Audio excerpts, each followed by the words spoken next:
காட்டுக்குள்ளோ பெண்ணொருத்தி வந்தாளா இந்த மக்கள் எல்லாம் கூடி யார் என்று கேட்கும் போது நான் செல்லி என்று சொன்னாளா அந்த மக்கள் எல்லாம் கூடி அந்த காட்டுக்குள்ளடி பெண்ணே நீ யார் என்று கேட்கும் போது அவ செல்லி என்று சொன்னாளாம் அம்மா ஊராளம் பீடாரி அம்மா உத்தமி வந்தாளா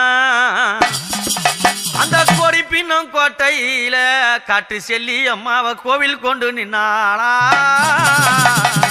கோவில் கொண்டு நின்னாளா யாருமில்லா காட்டுக்குள்ளே கொடி பின்ன வீட்டுக்குள்ளே அமர்ந்திருக்கும்